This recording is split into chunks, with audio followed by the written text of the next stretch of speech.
Hello, everyone. Let me check to make sure we are live. Um, Armin and I have been having an unreasonable amount of tech issues today. So if you could please let me know if you hear me and how does my audio sound? Because we were running around like chickens with their heads cut off earlier.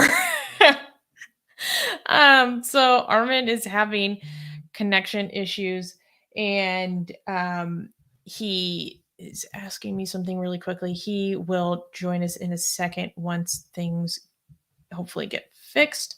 Um, okay, sent that.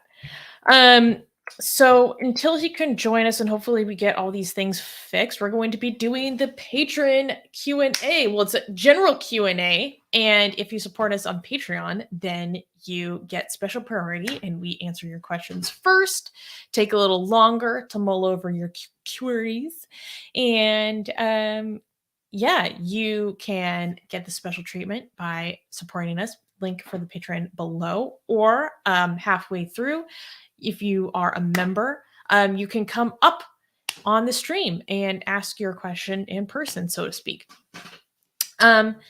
So let's get started. Oh, hello. I don't have your idea. I'm having connection issues. Was it you this whole time? I don't know. I can't hear you. What? Why can't I hear you? Your audio is Supposed to very work. quiet. Or at least it is for me. People in the live chat, please tell us how it sounds. Sorry about this.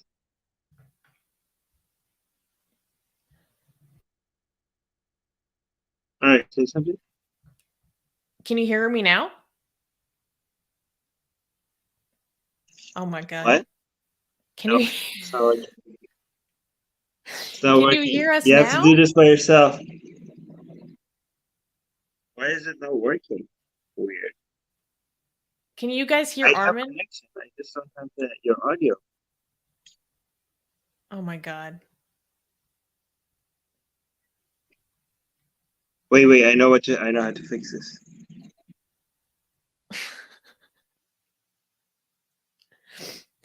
Oh, blank name is saying Armin looks cute. Well, that's very sweet. If he's coming right back, I won't dive into a question because that'll just interrupt everything. Shriyash is saying Armin's is audible but a bit woofy. What does that mean, woofy? Anyways, how is everyone doing today? Have you guys been watching the Johnny Depp Amber Heard trial? Because I have. It's been very interesting. And now they're getting into closing arguments, and I'm very excited to hear closing arguments tomorrow. Yeah. Secular Rarity is here. Hello. Hi. Hopefully Armin will be back in a second. It was just chaos before we went live. Let me tell you that much. Oh, Jesus Christ. There we go. Can you hear me now? Yeah, I can hear you, but you're roboty. But I think I have connection issues. But let's just. This whole time it was you? Yes, it was me. It was all me. Oh my god. Yeah, sorry about that. So you're very roboty to me, so I might not understand what you're saying. But can you see me properly? Everything is fine. People in the live chat are saying my audio is fine. Okay, but my audio is okay too? Yeah, it's perfect for me. All right. Okay, well, let's get started then. Okay. So I already gave the prompt. This is the Q&A, yada, yada. Let's get into the questions. Okay. So wait, where was the first one that I wanted to pull up? Oh, this is interesting. So this is from Oxymoron. He's asking, Elon Musk tweeted, quote, population collapse is the biggest threat to civilization, and the world is heading towards one. Opinion. Do you know anything about this, Armin? I think Elon Musk is just trying to sell his Mars colonization ideas or crap like that, which is impossible, at least in our lifetime. And population collapse is the biggest threat to civilization. I don't know. I don't know. I was just guessing. Population collapse is the biggest. How is that a threat? I don't understand. Well, in the same way that having like a declining birth rate is a threat to different countries, I would imagine. Population. Is he talking about people just not having enough babies or global warming causing something? People not having enough babies, I believe. And what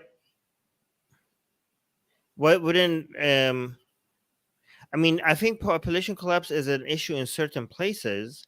It's not an issue. It's an issue that could be solved easily with migration if people weren't just as xenophobic, because there's enough people to go around. There's just more of them in certain places than needs to be, and less of them in some other places than needs to be. And all you have to do is just move them from one place to another. If people weren't so bigoted, that's what I think. No, people are saying that there is cause for concern of a global population collapse. Global population collapse. I've heard other experts talking about this. I just don't know enough to actually say by anything when. about it. Yeah, I don't know about it either. I just okay. When it comes to, I need a better source for this. Okay, so here's the thing. This might be completely legit. Okay, but I just need a better source than an Elon Musk tweet. That's the issue. The issue is that's our Bible. I don't know what you're talking about. I just think the citation is not credible. We need a better citation. Well, I mean, he's also a bit biased because he has a ton of kids and he can afford to have a ton of kids. Yeah, no, I just don't think when it comes to, again, I'm not denying this. This might be completely legit. You just need to cite a better source.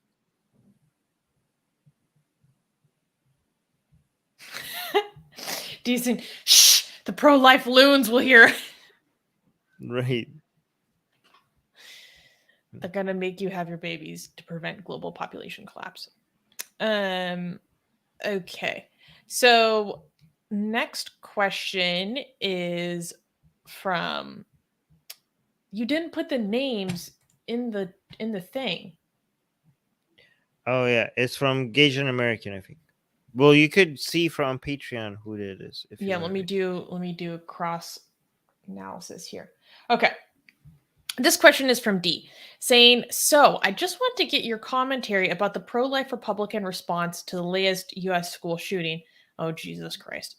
Especially if you are at all familiar with the Texas Governor Abbott, who took a beating on Twitter. The NRA convention is going forward in Houston over this weekend. What are your thoughts on that? The NRA convention.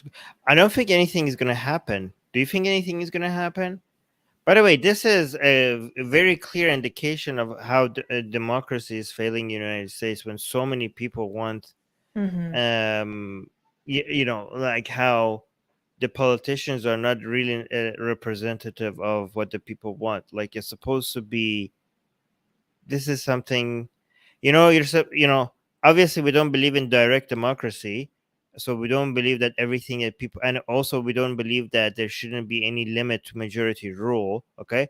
But the limitations that we accept on majority rules are not this. Okay. There is no, Susie, yeah, you have a different, here, I'll just put you down. There is no, so first of all, so what are the limitations to majority rule? Human rights or the Constitution, right?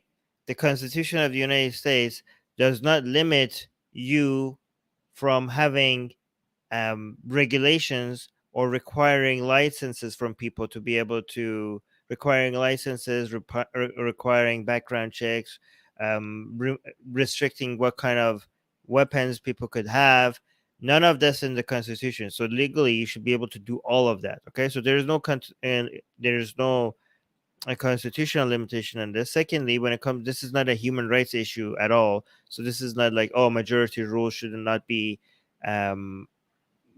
We shouldn't go with the majority rule because I don't know, this is something like slavery or discrimination against minorities or anything like that. So from every measure in a liberal republic, you should be able to have the major laws that are based on majority of what the Americans want, and the majority of Americans have clearly indicated that they want the NRA to have less influence and for them to have more regulations and limitations on what ammunitions people are get to choose and use, and what license as the background checks or licenses that people need. There needs to be a lot more regulation on this. People have demonstrated that they want that.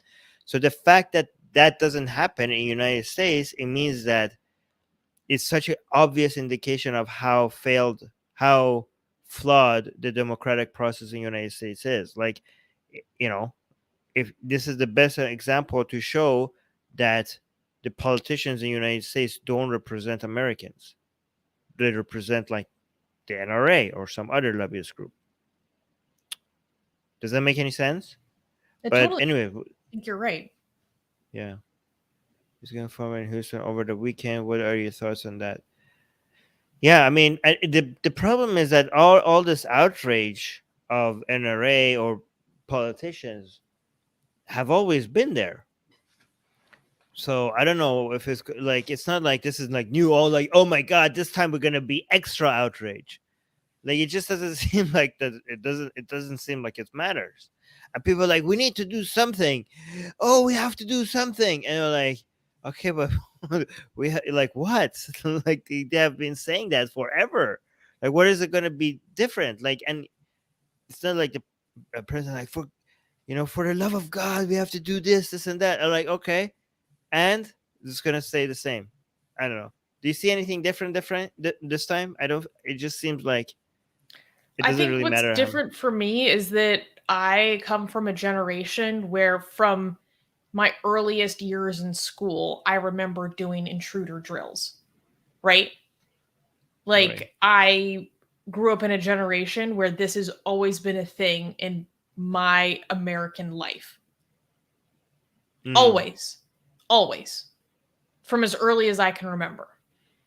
Right? So for me, it's like, why would I expect anything to change now? It sounds horrible to say that.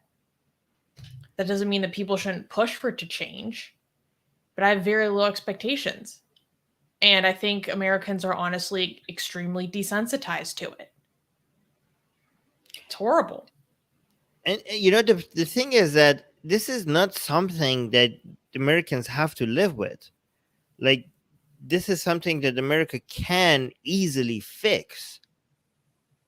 You know what I mean? Like, the regulations that you require for this to be a much less of a problem, it's right in front of you.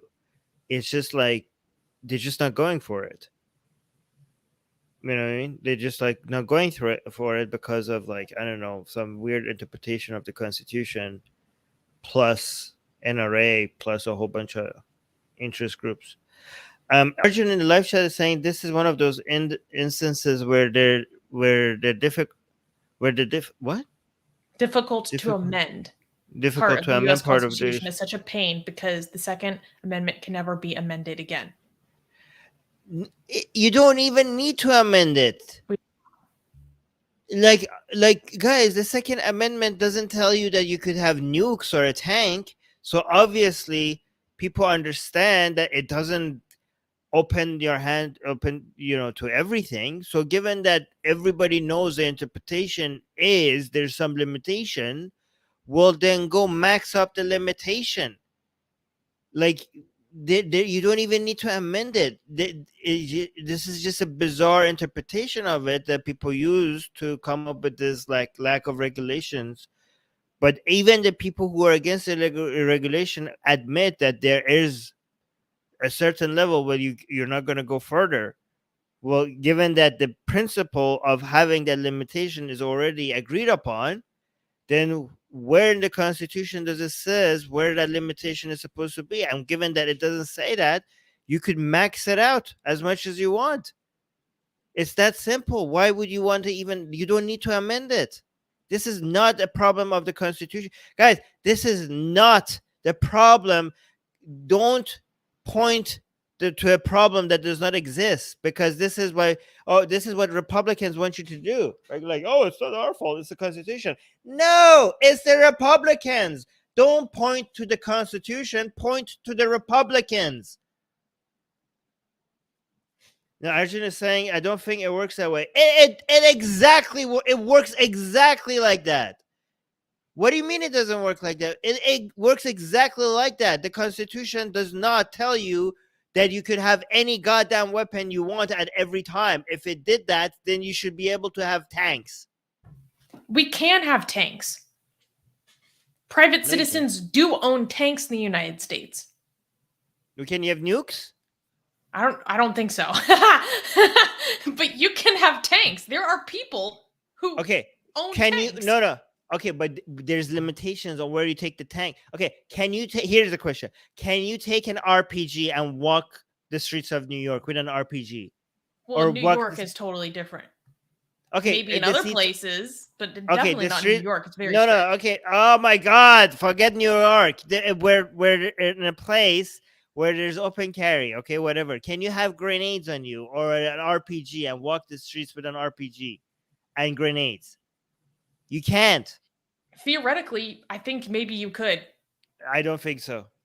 Maybe it depends on the county. I don't think you can, okay? Everybody accepts that there's a limit. Okay. There's some people who actually don't. I'm not talking about lunatics. I mean, I am. I'm talking about Republicans. Never mind. Okay. Okay, I think I've said my opinion. This is my understanding.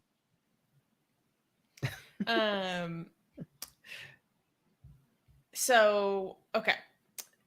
This here is another question from Gasian American. Should the... Oh boy, it's too long for the screen. Guys, keep the questions shorter. It doesn't too long for the comment even. Guys, can you please make the questions shorter? Please, so that it fits on the screen. Okay. Should the Bolshevik Soviet Union have paid the legal debts of the Tsarist Russia? They did not and were thus blockaded by major creditors in the 20th century. If they should, because they inherited the title Russia, should the current American administration pay reparations to the genetic descendants of slaves, a check with $100 of reparation money? The more trafficked ancestry, the bigger the percentage of the check. With white people with 2% slaved ancestry get $2. And 275 years of unpaid rent to indigenous nations. Well, this is like a compound question. So let's take the first part. Should the Bolshevik Soviet Union have paid the legal debts of Tsarist Russia because they inherited the title Russia? I don't know much about that. Me neither. So I have no opinion. Yeah, I have more opinions about the second part. Okay, so putting that aside, then we get into reparations. Gasian American presents a very specific construction of reparations. Off top, I completely oppose with this structure of reparations, just from the get-go. The larger question of reparations we can get into. And then in terms of 275 years of unpaid rent to indigenous nations, I think it would be much more than just rent. I think it would also be damages for sacred grounds that were destroyed would have to be part of it. I think resources that were taken from land has to be considered a part of it. It can't simply just be rent. It all damages from treaties that were broken, damages from residential schools and cultural genocide. So I think it would have to be much more expansive. But what in terms of descendants of enslaved Africans, What do you think about this construction of reparations, Armin? Generally, I am opposed to any form of payments or advantages that are based on genetics. Yeah. I think that is extremely dangerous precedent to send. Hey, Mhm. let's test your DNA to see how much you deserve stuff. That is like yikes. That is like trying to fix things by a problem by introducing a bigger problem. All right, like oh my god, like do you not see how dangerous of a precedent that is, that people's all right, I'm back. Am I back? Yes. Yeah. That people's ancestry and genetics is going to be determined. Like that is like I think like if you want to help people, it needs to be done through determining their poverty levels or their class levels, and if there's any, given that slavery or whatever other policies that were there before has, I understand that it has multi-generational effect. Like we don't want to say like, oh, slavery was before and it doesn't have any effect today. Obviously, multi-generational poverty is a thing, and people today are influenced by things that happened to them, to their ancestors before. However, if you do help people based on the level of poverty that they're having, you're already addressing any effects from that multi-generational poverty um, that they are inherited. Now, if you know if it was because like, and you're ignoring the cause, the cause could have been the multi-generational poverty, it could be something else. But at least this way you're addressing the problem and you're focusing on the poverty rather than focusing on people's genetics, right? And also this way you avoid misfires, right? So there could be some people with the genetic in could be the descendants of the slave ancestors, but they're not poor and they're doing quite fine, and they don't need that much of a help compared to people that are still experiencing that multi-generational poverty, or people who are experiencing poverty for different reasons. I think spending the resources of a country where it's needed is more important than trying to do a virtue signal like that, right? However, um, some people might argue that there's a symbolic importance in doing such a thing that has a value that could not be monetarily evaluated. You can't measure it, but it's there. Just because you can't measure it doesn't mean it's there, right? So if you do a reparation that is based on, I don't know, people with black ancestry, maybe that's not the best way to help people that need it.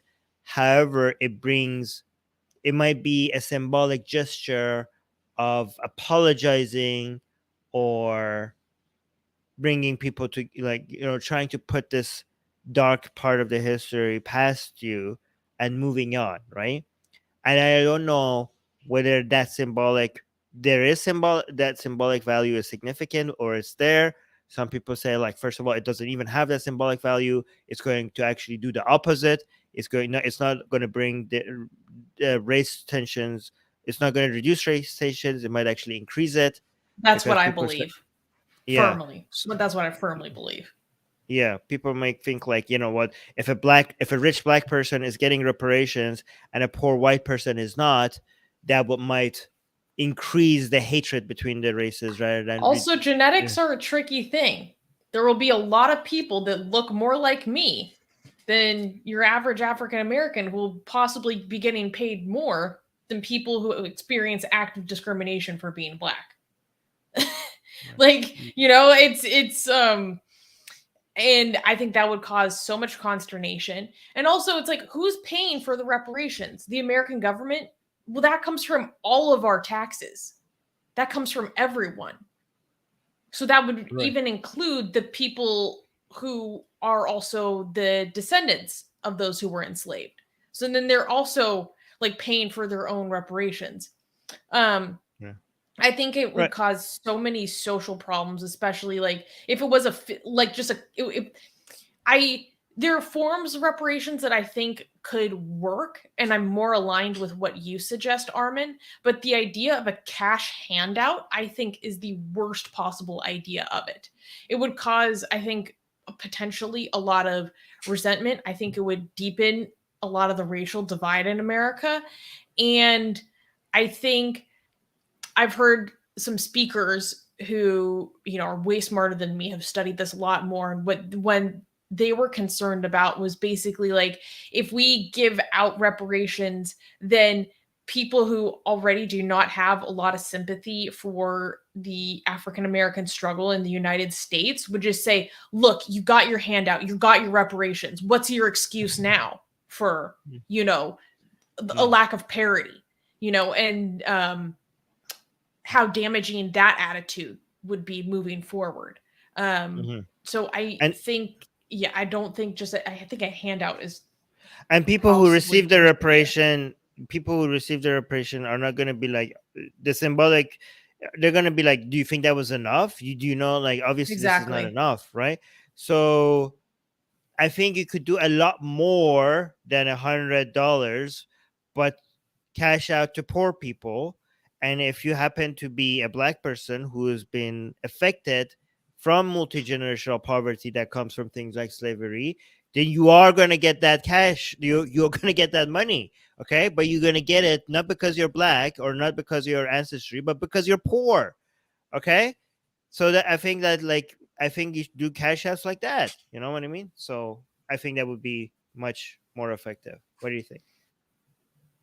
Yeah, we can't do anything like this until we get the drug epidemic in our country under control. I don't know how we have to do that, but that would compound things. So I feel like I'm no expert. I feel like that would compound things really badly. Right. But yes, this is just our off the cuff opinion.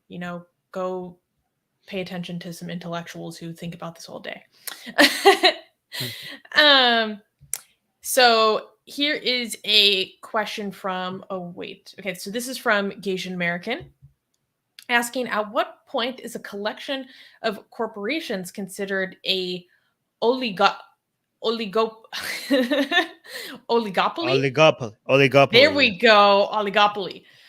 Should America do more or less in trust busting? I think at the point when they're like cooperating so much, especially when it comes to price gouging and stuff like that, and they're not competing with each other, right? Point collection, like, is that the definition? Hold on, let me see. I think when they're not competing, it's kind of like so it's kind of like a monopoly, but not really. Okay, so monopoly is when you have one company that controls an entire like industry, but oligopoly is when they like companies that are separate are working with each other instead of competing with each other. Basically, they act like one company. So, and oligopoly is when a few companies, exert significant control over a given market. Together, these companies may control prices by colluding with each other. Exactly. Okay. So the whole point of free markets is for you to have corporations competing with each other, and it should be illegal. But when you say should America do more or less in trust busting, I think, do they not do that already? Like, I think United States does that more effectively than other places. I think maybe people get that sense that they're not doing that because they see like giant companies like Facebook, YouTube, Google and Twitter existing, but they are very much at each other's throats. Like, can you give us an example of an oligopoly existing in the United States? Because I can't think of it. Actually, Secular Rarity had an example, saying one of the most recent examples of this was when all the major airline companies in the U.S. agreed to change the exact same fees and prices to raise them over time. Was that okay? So the difference is, like, did something change in the nature of the markets that made all of them independently realize that they have to do this, or did they sit down with each other and be like, guys, it would be, if I do it, you should do it too, because you're gonna eat our lunch if we do it and you don't do it. So let's just not compete with each other and agree that we do this together, right? Because if you have evidence for that, I think that would be illegal. So Asian American is saying only 4 companies make baby formula. So talking about the recent baby but that's formula shortage in the US. But that is not an oligopoly. That's not an oligopoly, because the 4 company, even if you have only 2, okay, if they are not cooperating with each other and competing with each other, then you don't have an oligopoly. For you to show that this exists is that you have to have evidence that they're not competing and they're like secretly making sure that they don't steal market share from each other. That's what you have to prove. But yeah, go on. Well, okay, so granted, I follow a lot of like like hardcore free market people, and so this is their spin on this. But I just thought it was interesting. They were talking about how there are all these people who are blaming the baby formula shortage on capitalism. And they're like, actually, it's a lack of capitalism because the US, because of our regulations, will not allow any other formula from outside the country. There's so much in Europe that is actually of a higher standard of us, but we regulate it out of our market. Like this, we're not allowing competition in our market. That's what caused this problem. So that's like the other side of the coin. So like usually, like we often say, the solution is more capitalism, not less capitalism.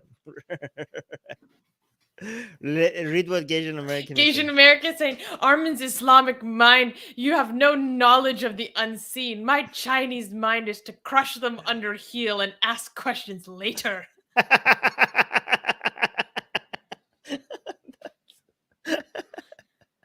That's good. That's beautiful. I like that. No, but yeah, but it is. Heel. You know what?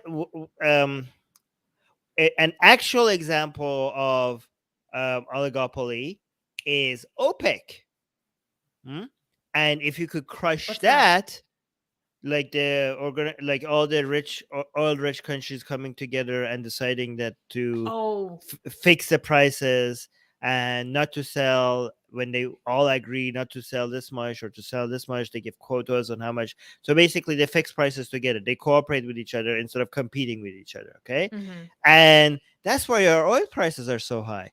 If you could crush that, a lot of the problems in the economy would be solved right now, right? So yeah, so that's an actual example, and it's you can't crush that because it's outside of your borders, so you don't have no control over it. These are countries independent from U.S. laws getting to each other, right?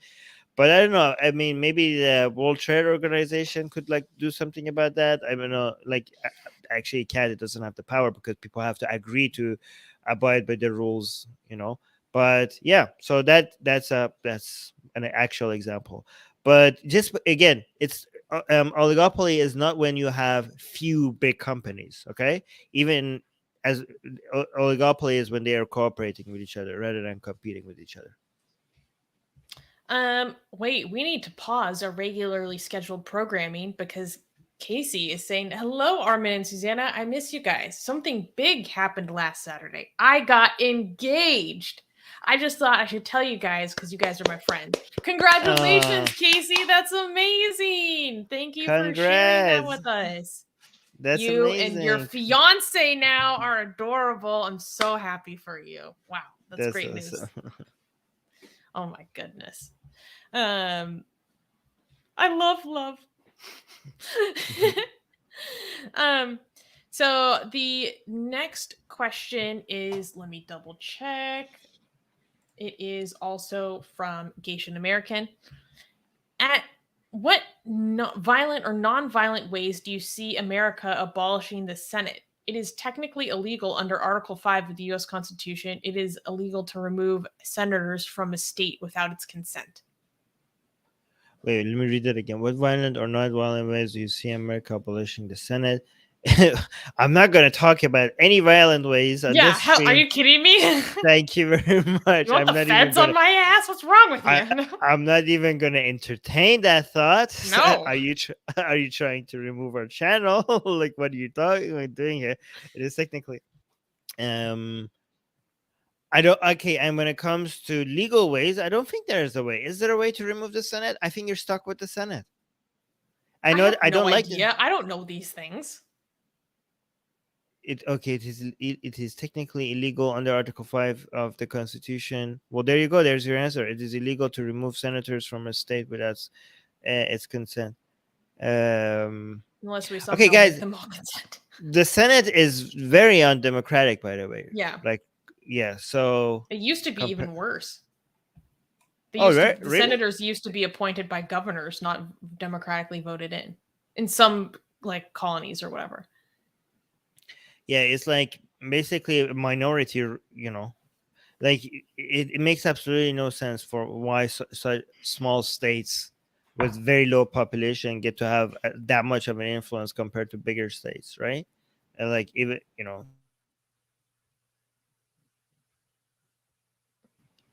there we go. I'm back. Am I back? Yes, you are. Okay.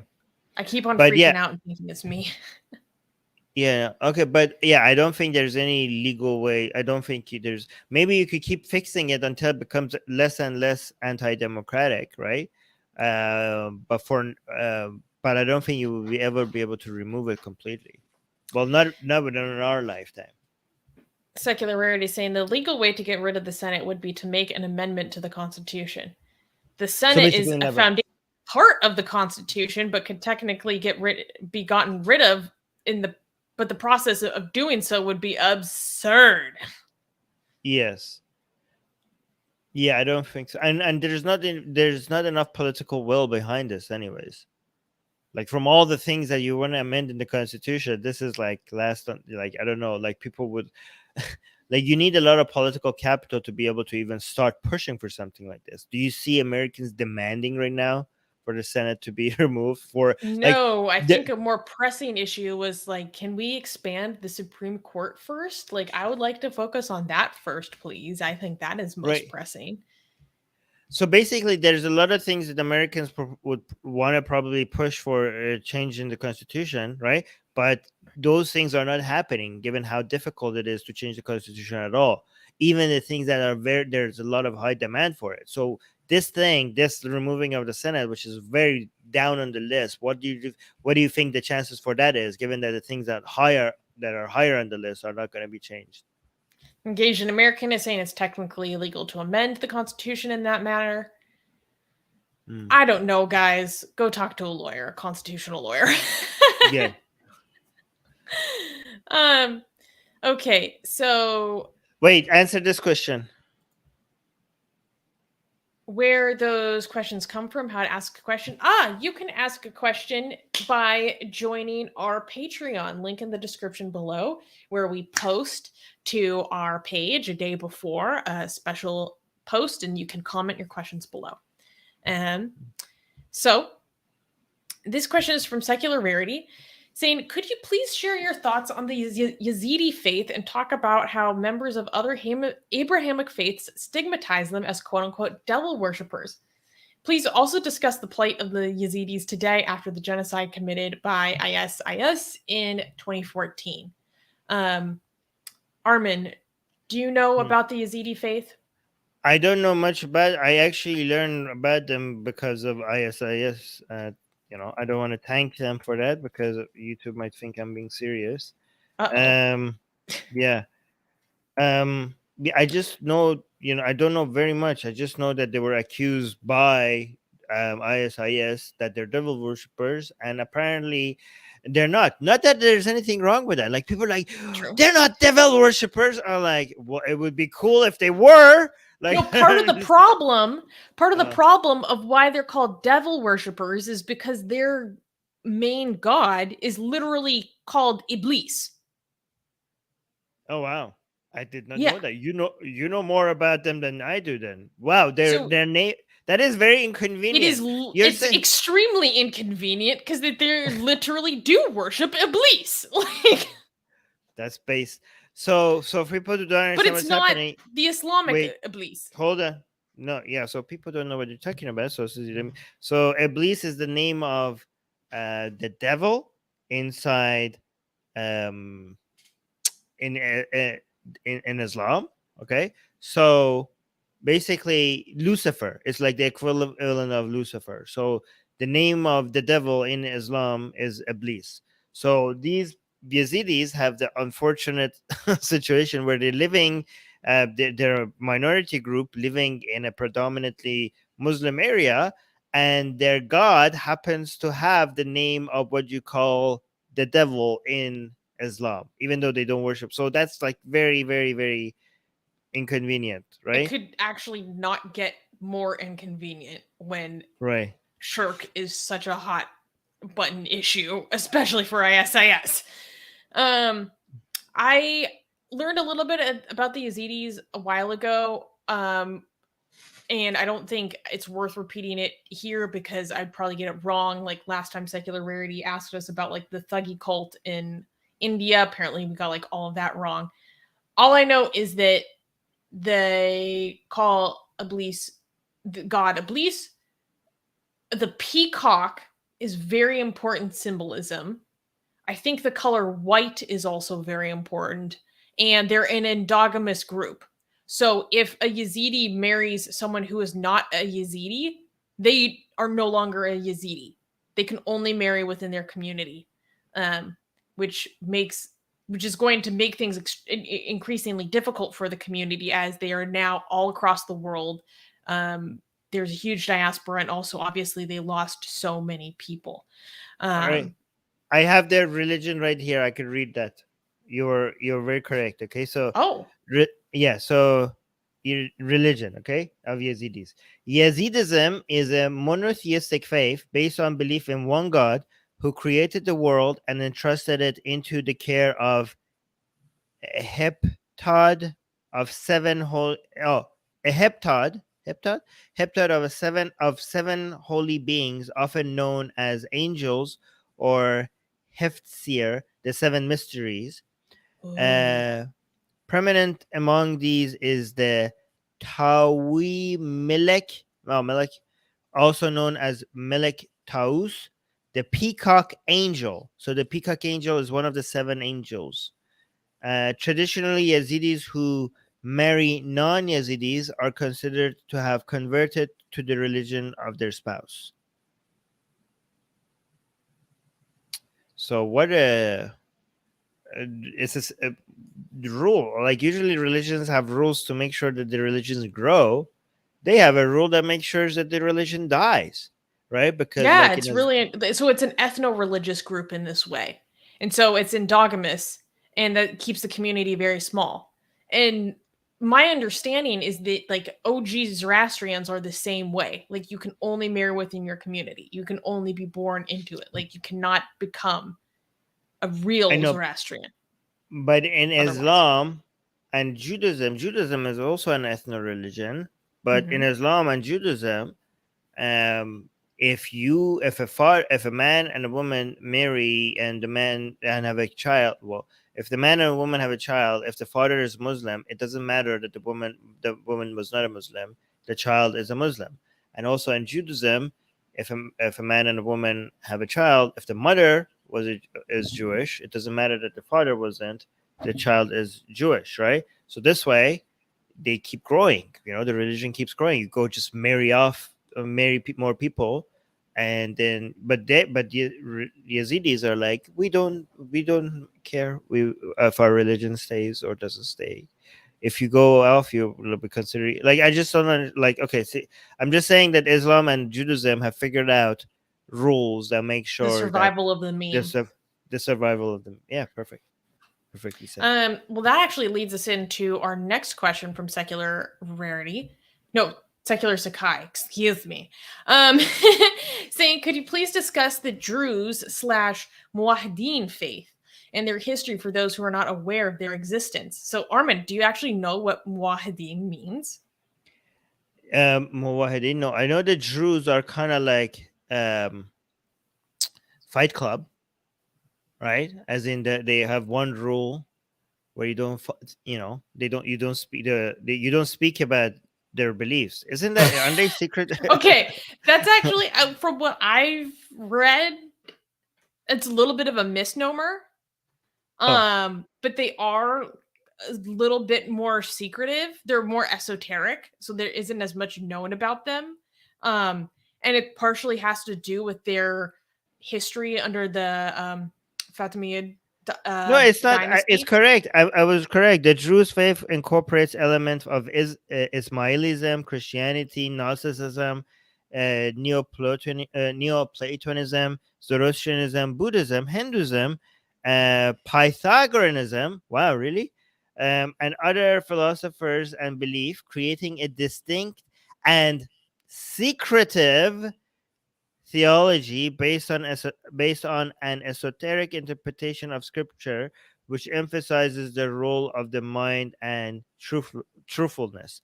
So they are secretive about that. They don't tell you, unless you are one of them, they don't tell you what they believe. It goes somewhat. Somewhat. That's my understanding. Somebody let them know that there's a Wikipedia page about their faith. You can't hide this anymore. No, but I want you to guess what muwahideen means. Muwahid. What? Okay. I'm assuming it has something to do with oneness because I hear the wahid in there. It's right. Followers of Tawheed. There, I knew it. Okay. I was gonna keep guessing. Tawheed is very important. Okay, I was gonna keep guessing. I was gonna say that. Oh damn! It's the root Arabic word wahada put in the structure of mufa'el. Okay, so it's wahada, but in mufa'el, in the structure of mufa'el, which would make it a wahid. And I was trying to guess like oneness in the structure of mufa'el. What could that possibly mean? Right. So for people who don't know, Tawheed are the people who it's a belief that very much emphasizes the oneness of God, right? That there has no partners. So apparently Muwahid are the people who emphasize that belief. Is that right? Tawheed is extremely important. Like everything is God, I believe. Look at this. ABC is like saying like, what? Mujahideen. So think about this. Mujahideen. Okay, so the root Arabic letters are wahada in Mujahideen. Okay, Mujahideen are the people who do jihad. Mujahideen are people who do tawheed. Mujahideen are people who do jihad. The root Arabic letters of jahada in the format of mufa'il would be mujahid. And mujahideen is the plural of mujahid, a person who does jihad. This is so interesting. Bread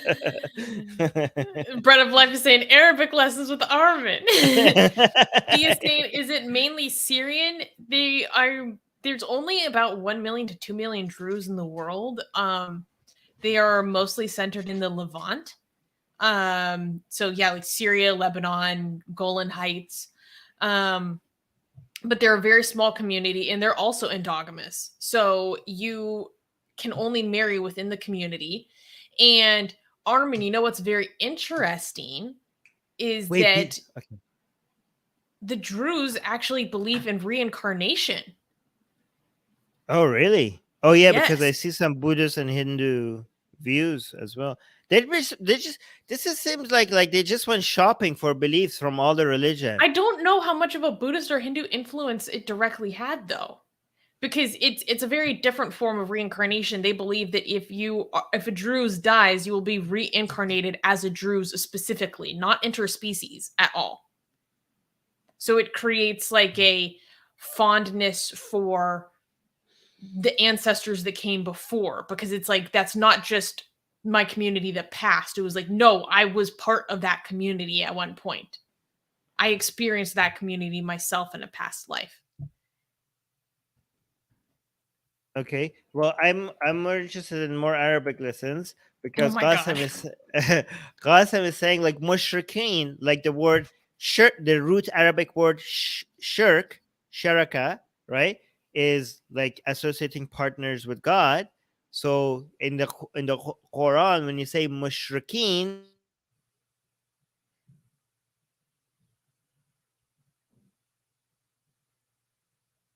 Man, is it me? Is it him? Damn it. Oh no, it's Armin again. Gossam is saying, oh, bro, like so close. We have another question from D that I should star. And why is Armin's internet being weird now? I don't know.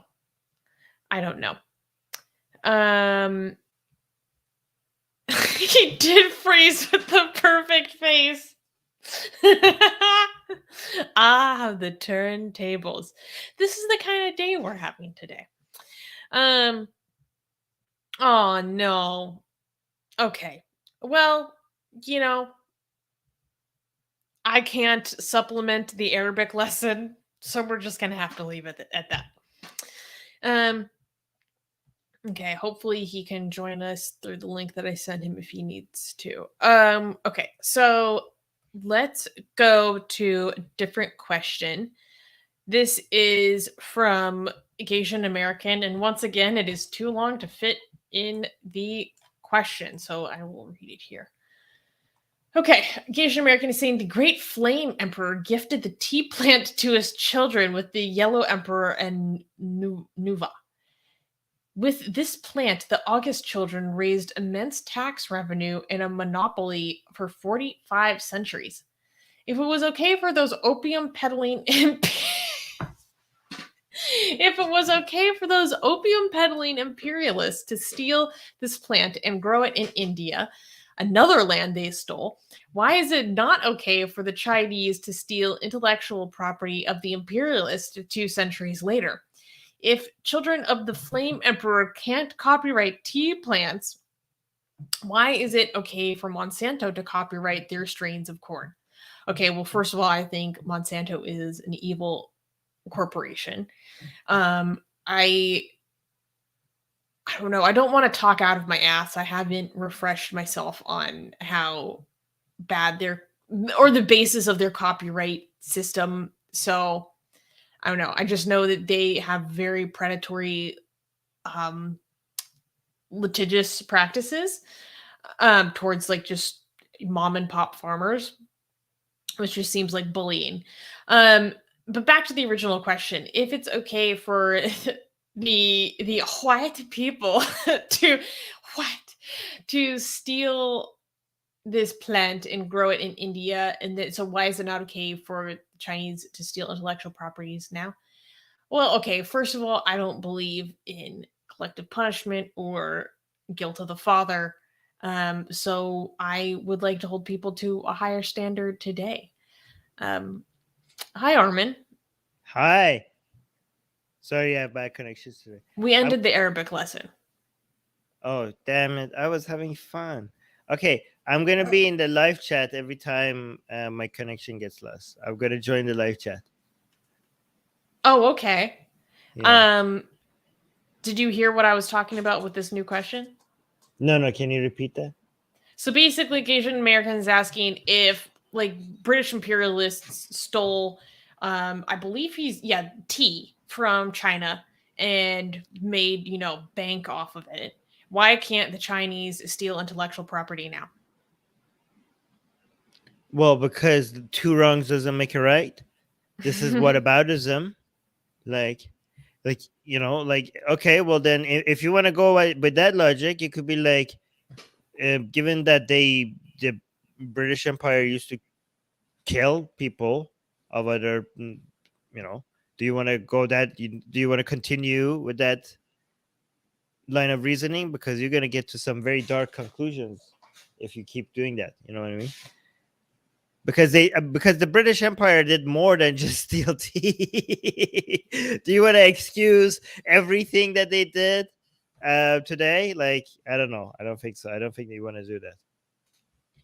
It was okay for those opium peddling to steal the plants and grow. Does that make sense? Wait, do you have Yeah, me? of course. Okay. Am mean, I this is frozen such for a you? yeah, you are frozen for me, but it's okay. But this is such an obvious case of whataboutism, and nobody said that stealing tea was okay. So I don't know how you could justify, like, if it Mhm. was okay for them. Like, hold on a second, who said who's justifying the stealing of tea here? Right. Yeah, I mean, also the standards were so different then. People were bringing plants from all around the world, all over the place. Like, I'm pretty sure potatoes actually come from South America, and then they were brought to Ireland, for example.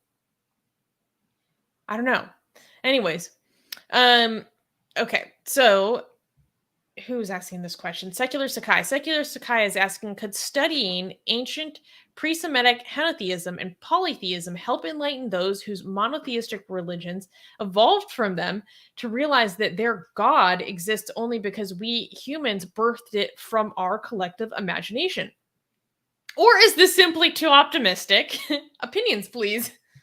Well, that's why I became an atheist. So it can be True. that optimistic, right? Like, I mean, that line of reason that led to the creation of Atheist Republic. So, and Atheist Republic has helped a lot of people leave religion. So, yeah, that is exactly how I became an atheist. I studied religion, and I realized that gods and religions were man-made. And I'm even to it's not too optimistic, because even for in the past 15 years, I have seen many reasons for why people leave religion. Some people, and this is is on that list, right? So many reasons are like, some people didn't like the teachings of religion. Some people couldn't find any evidence for the existence of God. Some people, through studying science, liked it so much more than what they were reading in religion. And a lot of people, including myself, became atheists through studying, eventually became atheists through studying history, and specifically the history of religions. So no, I think this is and honestly, I think, like, it would be very difficult. I think it's actually would be most difficult for you to maintain your faith in God if you study the history of religion. Like, I could see ways you could argue yourself out if you study, like, I don't know, physics, or the history of the universe, or if you study biology, or if you study anything else. I think there are ways where you could trick yourself to still believe in God. But I think studying the history of religion, for you to kind of come up with gymnastic arguments to excuse all of that and still believe in God, that would be the most difficult thing to do. In my opinion, I don't know if that's, I don't know. Susie, are you back? Yes. Okay.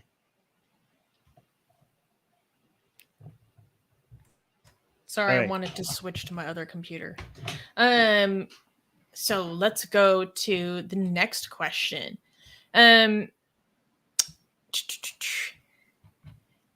Geisha American is asking, when is it too late to reverse ethnic cleansing, i.e., evicting 30,000 Ukrainians from Kuril Islands, or the Japanese cleansing in the 1800s? Are we incentivizing China to just kick the can of Uyghur ethnic cleansing 60 years down the line with legal minutia so they can play the Han Chinese have lived in Urumqi for 25 years now? They can't possibly leave. I think there's a name for reversing ethnic cleansing, and it's called ethnic cleansing. So I think the answer is I don't think you can. I don't think you should. I think the way to, I think, like, you could stop ethnic cleansing, but you shouldn't be trying to reverse it, because that would require ethnic cleansing. So there's no reversal. Yeah, do not reverse an ethnic cleansing. Just stop it. Uh-oh. Yeah. Yeah, and Yeah. you're right. Yeah, and you're right for that. That would mean that people would take a lesson and be like, well, let's just get it in as fast as we can, so that we can, you can't undo it now because it's already done. Yeah, unfortunately, that is a takeaway, but there's nothing you could do with that. You don't want to start ethnic cleansing as a way to teach a lesson to tyrants, right? Like, hey, we're going to reverse your ethnic cleansing by ethnic cleansing so that you learn that what you did was wrong and it's not going to produce results. Like, well, you're the tyrant now. You have become what you're trying to fight. So I don't know. Yeah. Does that make sense? Yeah, it reminds me of the great controversy in like left tube over like land back. Do you remember this whole saga of like, do indigenous people have a right to decide what to do with the land that they are native to the extent of removing the descendants of those who colonized them by any means they feel appropriate? Do you remember this whole Right. controversy? And yeah, Yes. They the have answer is become, like no. yeah. No, They have that's still ethnic cleansing. Yeah, this is like if you, when you're fighting monsters, be careful not to become a monster yourself. This is a Nietzsche quote. This is exactly what's happening here, right? But to be fair, to a much lesser extent, I'm not saying they do. Okay. I'm not saying they are the same. Okay, to a principally, they have the same attitude, but effectively, they're not as effective. So I'm not saying they have caused the same amount of damage. Wait, Asian American just have a follow up. It's like fine, but it's kind of dark. How PRC is just going to double down even harder. Yep. Well, it's not just kind of dark; it's very dark. But yeah, I agree. But unfortunately, the only solution is to try to stop them now, not to reverse it in the future. Yeah. Or to, yeah, and also fight for like the freedoms of people in those ethnic groups to be able to participate in the practices and culture of their indigenous identity, not have restrictions on that, so that there isn't the parallel cultural genocide as well. Right. Okay, so this next question, who is this from? Okay, this is also from Asian American. Asian American is asking, in the Supreme Court case McGurk v. Oklahoma, the Supreme Court decided half of Oklahoma to be part of the Creek Nation. Given the recent Supreme Court of the United States leak, referring to the decision coming down in June, likely for Roe v. Wade, what are your thoughts on tribal lands becoming abortion safe havens? Are you in favor or against this border redrawing?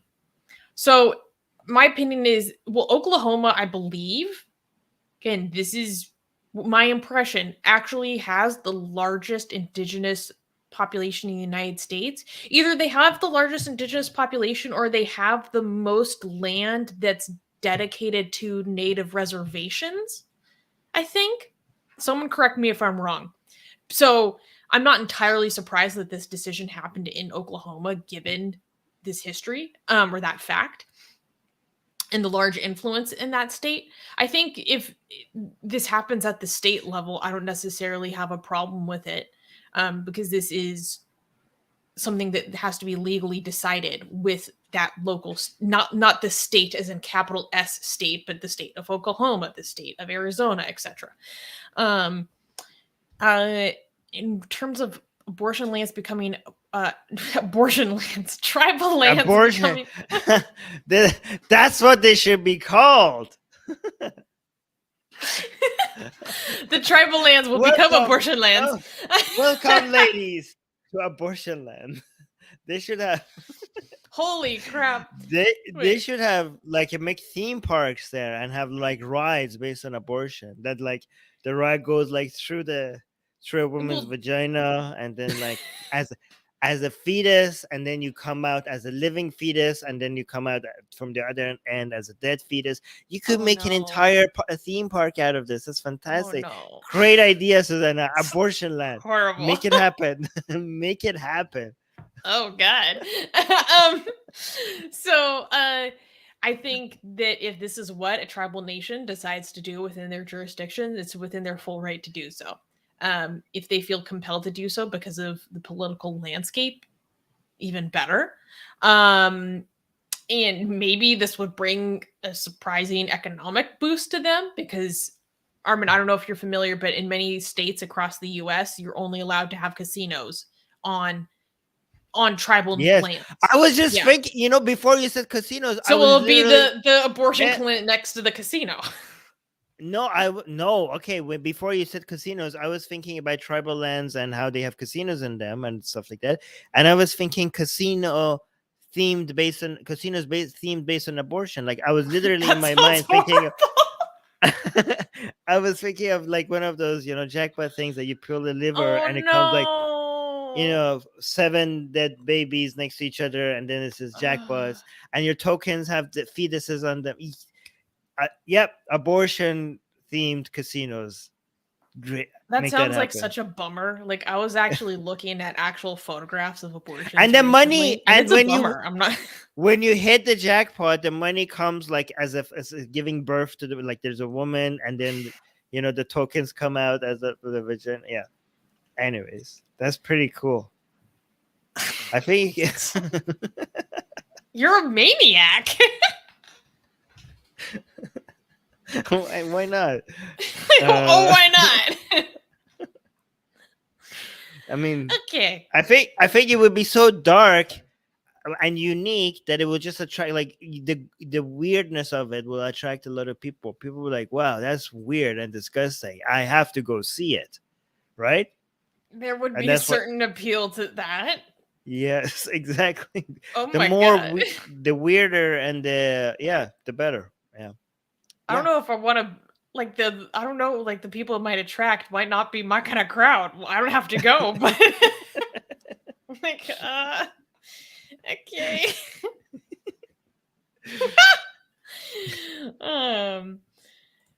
Secular radio saying, I'm thinking strip club next to a casino, next to an abortion clinic, next to a fast food place, next to a liquor store with the gun store across the street. Now that's America, baby. Damn right it is. Yeah. And it would actually, if this is possible, I don't know if it's possible, but it will make more people supportive of, tribal rights and whatever, right? So people are like, yes, support them because we need them for abortions. So that would be good. Yeah. I have a point. Imran is saying one person's maniac is another's visionary. Follow your dreams, Armin. Armin, are you ready to emigrate to the United States and start the world's first abortion casino? Yeah, abortion themed casino. Exactly. Yes, I would do that. Well, actually, so a lot of casinos double as resorts and hotels, like very nice ones. And so if you have to travel from out of tribal territory to tribal territory to get the abortion, the casino can be where you have your accommodations for that procedure. It's perfect. I'm coming around. No, I was thinking, you say that, but I was thinking for the theme park, you could have a bouncy house, one of those bouncy castle things, but the bouncy castle or house is like themed based on the inside of a woman's like womb, or right, and you have to wear like a fetus costume to be able to go inside there and bounce.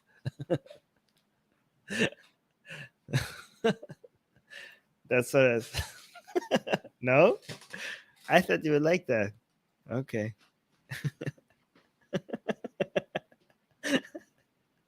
And there's this thing that comes at you, all right, and it looks like a doctor's weight, like you know how the doctor tries to kill the fetus and you have to like try to dodge it. Right, there's a thing at the top that like tries to hit you as if it's a doctor trying to kill you, and you have to run away as a fetus from the Oh yeah, you could have like video games. Okay, no. I'm Like, so where you disturbed. have to Make it stop. This is the stuff I have to deal with behind the scenes, you guys. Armin just constantly emotionally terrorizing me because he likes to see the reactions that he can get out of me. Yeah, but when we're offline, I could tell her things that I can't say on air, and oh no, and you have to see her reactions. Sometimes she's like, yeah. Anyways, I'm not gonna say much. It's sometimes it's a little traumatic. I have traumatized Susie so many times. Okay, so that was the end of our patron questions. Armin, do you want to do the member questions today, or maybe not because you have so many? Yeah, connection issues? I have connection issues, so I'm maybe next time I'll do extra, to make up for today. But because today we having connection issues, we're not gonna do the member questions. Apologies for that. I'll spend extra time if needed next week. Okay, sorry about that. That's Yeah. okay. We've just been going with the flow, just rocking through it today. We do have a few live chat questions, and people are welcome to ask their live chat questions while you're here. Do you want to just go through Yep. these? Okay. Yeah, let's go through them. So very quickly, PK is asking, do you think the United States is in a recession? The problem with recessions are that you will know that you're in a recession way after the recession has started, right? And the indicators show up after, so it's hard for you to tell, right? So we might be in a recession without knowing it, and we're going to be able to detect it a lot later, but it doesn't seem like it, right? Yeah, it doesn't seem like it. Like there's a lot of indicators show that the recession is about to come. I mean, we've been due a recession for a very long time, and recessions are supposed to happen once every 7 years at least. So, I mean, we need recessions. Recession. By the way, for people who don't understand, recessions are good.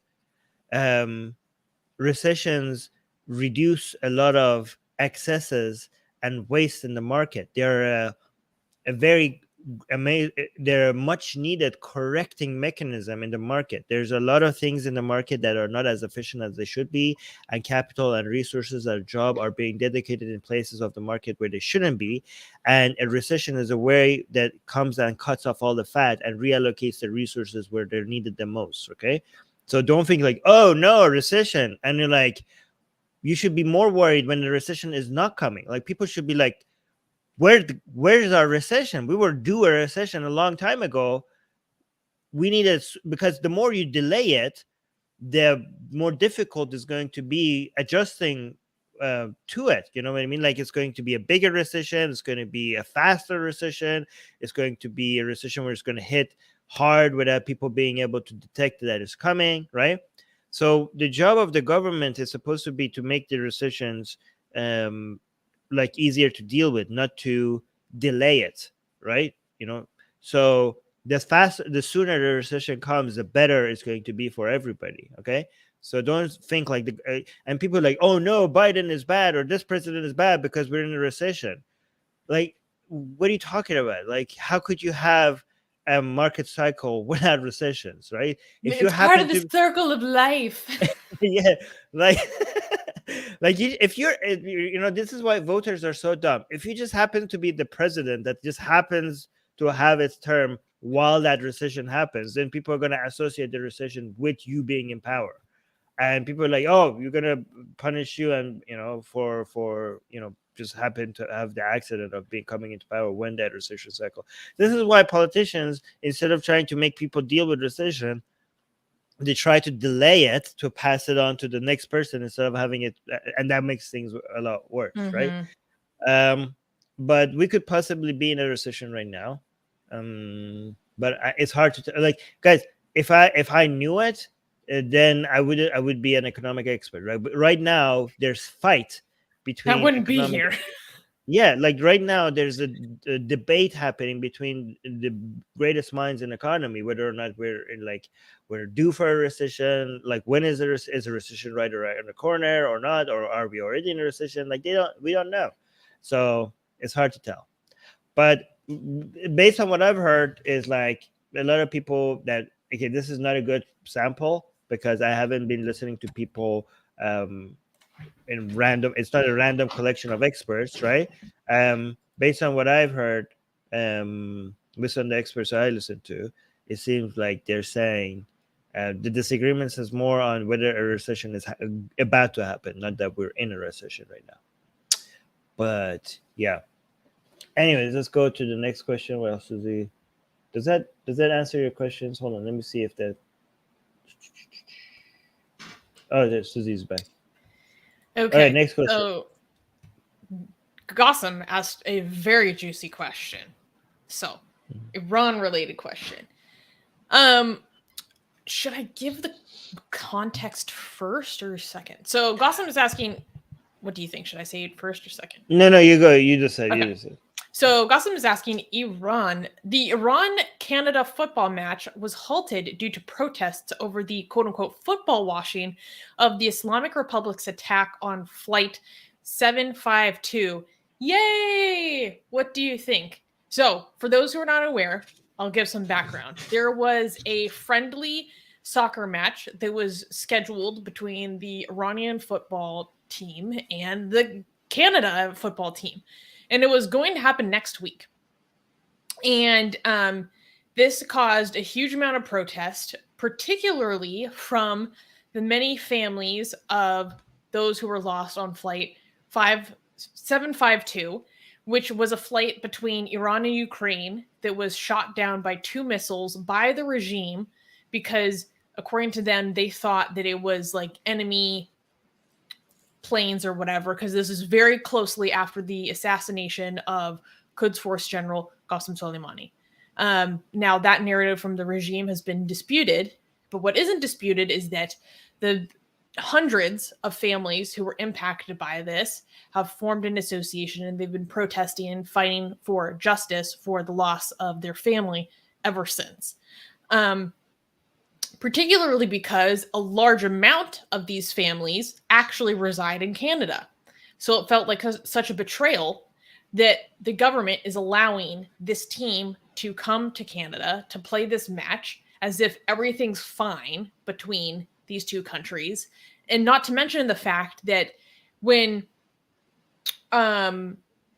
the players come to Canada or come outside of Iran, they are heavily surrounded by security, which inevitably involves some degree of IRGC participation to come into the country. So all these people are getting visas, and that also makes a lot of people who are oppose the regime and have anti-regime activism in Canada very uncomfortable and feel unsafe as well to have people with these kinds of associations coming into the country.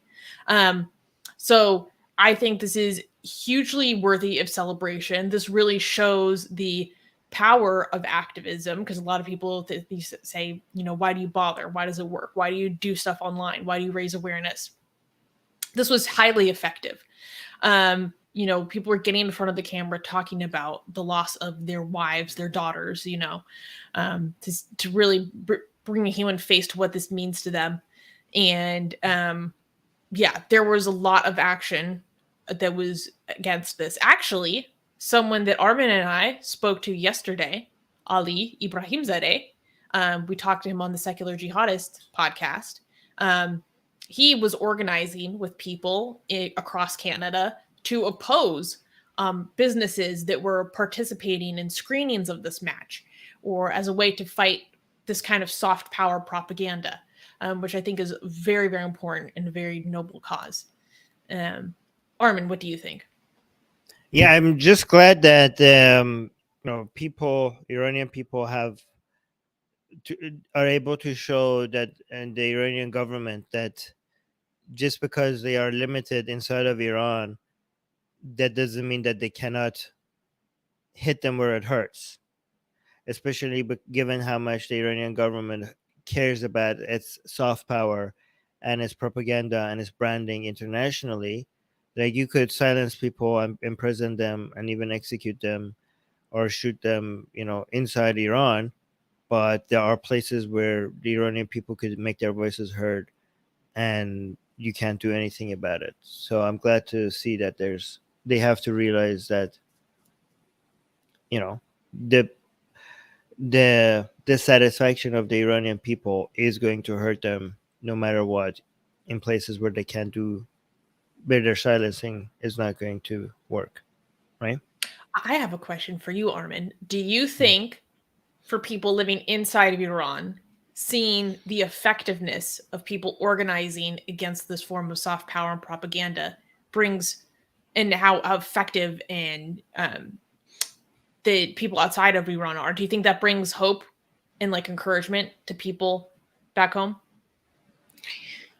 It brings satisfaction, but hope is something that is missing very, very much. I don't know. Depends on the person, so I don't want to generalize, but it just I Maybe don't like know if I want to. encouragement, a feeling of solidarity. Yeah, solidarity, encouragement. But there hope. I wouldn't say. I don't know if I could. I don't know if I want to say hope, because I sense a huge degree of hopelessness. I don't think. I think, again, this is my understanding of many people, not all people, and I could be wrong about this. The way I see it is people think like things are not going to get better, things are going to get worse, but at least we hit you where it hurt while we're going down. So hope is not how I would describe it, but I could be wrong. Okay, that makes sense. And Secularity is saying that was a really good chat on secular jihadists. Yes, guys, please check out our secular jihadist talk with Ali Ibrahimzadeh. It was wonderful to have him on. I'm hoping we can have him on again in the future. And we really need to get kind of his compatriot, Sam Rajabi, on the show too. That's like a major goal of mine. Yeah, I think people like really responded well to that. I was happy to have him. So next question is from D. D is asking, what are your thoughts on Iraq passing laws that criminalize relations with Israel? Well, okay. I personally think, without looking into it, I'm going to guess, tell me if my guess is correct or not, that this is more of an Iran thing than an Iraq thing.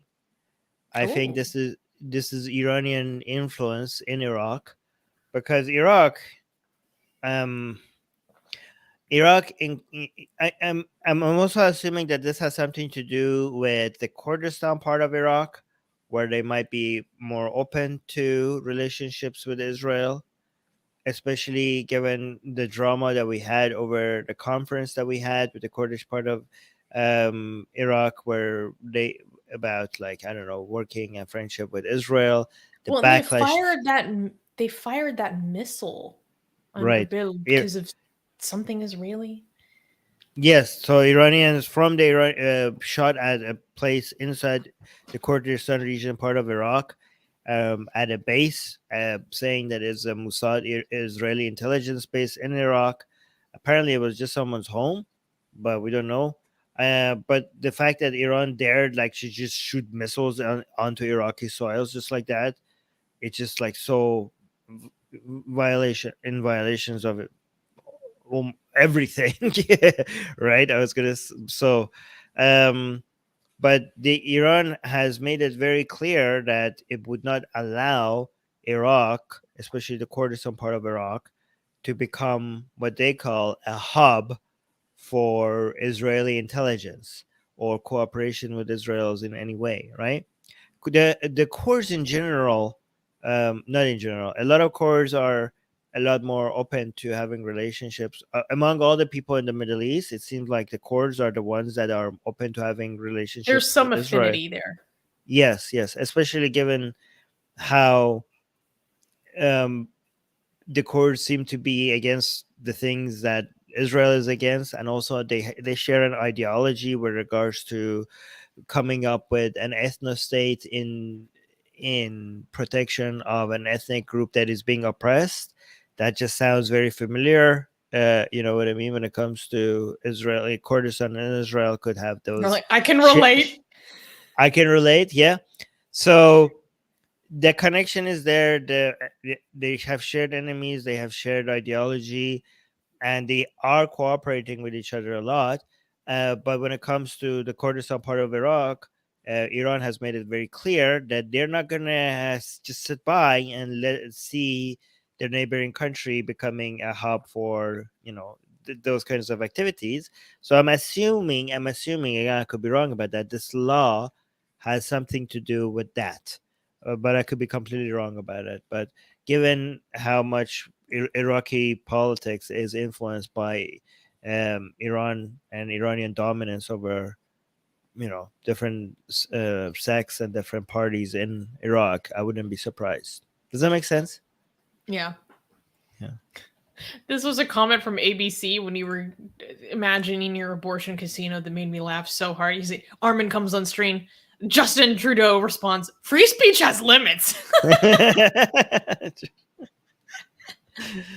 Okay. So I think this should perhaps be our last question for tonight. Blank name is Oh wait, asking, there's a Asian American one too. Don't we want to do that? oh, I mean, but it's like, okay, this is a joke. So Asian American is asking, is the burqa a Sunni Shinto plot to subvert the great Shia Confucianism surveillance state? Yes, definitely, for sure. Yeah. You got it. Your great Chinese mind, of course, you see through this. Blank name is asking, now that you guys are adults, how was your transition from teenage dependency or teenage dependent life to adult independent life? Now that I'm independent in college, now that I'm independent in college, it is a lot easier to take care of yourself, or a lot harder. No. Okay. When I moved from my dorm into my first apartment, this is something I struggled with.